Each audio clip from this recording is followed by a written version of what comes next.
As the national government has announced that foot and mouth disease within livestock is a national disaster, the effects of it are certainly being felt quite heavily here in the Eastern Cape.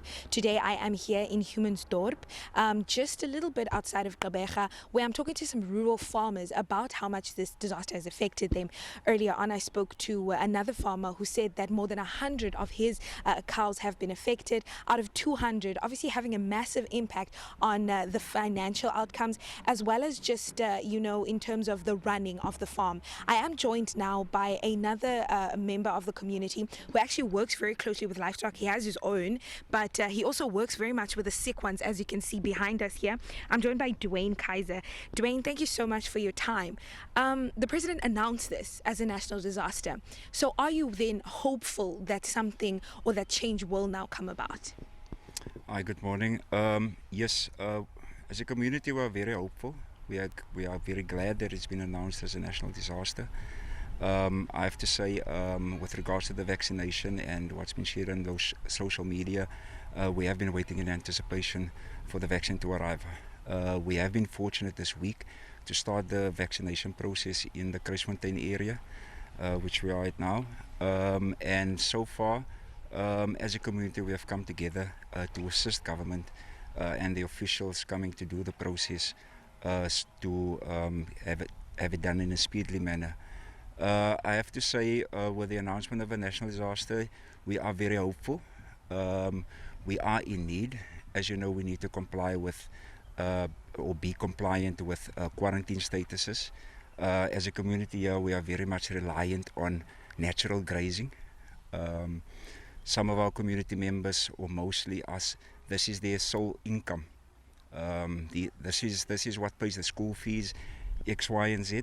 Currently, right now, we are under immense pressure, providing feed out of pockets. There's water and sanitation that needs to be provided, which includes water for sanitation purposes, same as COVID.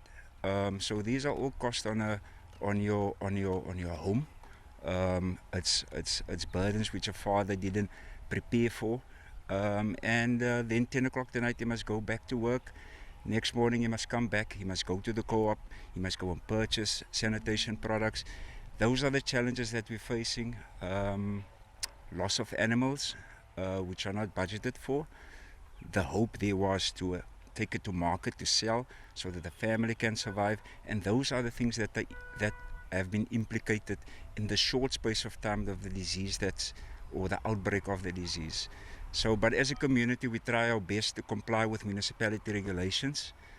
Yes, we do have meetings on a weekly basis, sometimes 3 times a week, where we provide feedback and report and request for assistance, which we do understand things are all budgetary. For a rural community, sometimes those things are not understood. Yes, so now that it is announced as a national disaster, we are really hopeful that support functions can come in. I'm really glad that media is coming to see. As you can see here, we have a camp with animals that has been declared sick. Fortunately, they have been vaccinated, but yet still the vaccine takes a certain amount of time to activate and to do its job. So we are still vulnerable at this stage. And as mentioned before, all those inputs needs to be provided which are not budgeted for. Farmers are accountable for the animals, yes, but a national disease, I think it's a dual responsibility for support. That is my point of view, and that is how I feel, and I really hope and pray that government and local government can see the cost incurred for a short space of time for a normal rural subsistence farmer to provide for his family.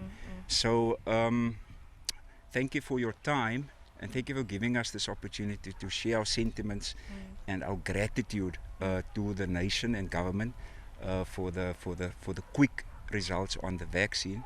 But we still have a long way to go. As I know, on Monday as a community, we are what's the word? We're going to do our camaraderie again as a community to go and assist in other areas within this Kruisfontein area, which we have not reached, unfortunately, due to time constraints, weather permitting. So there's on Monday we plan to do another couple of 100 to 300 animals and vaccinate. Yeah. And yes, if government can come on board, media could see this.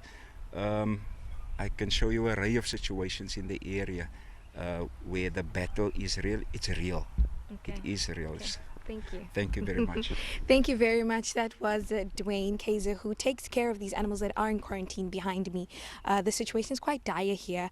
We've heard as well that, as he said, the vaccine takes about 14 days to kick in. The symptoms start quite slowly, and then the animals, they start having some trouble eating, and as a result, they become really skinny. And, the disease spreads through them quite rapidly, sometimes in the most extreme cases leading to death. So the hope is that vaccines will be made available in order to save these animals' lives and try to save the livestock industry, in particularly the rural lifestyle industry here in Humansdorp in the Eastern Cape.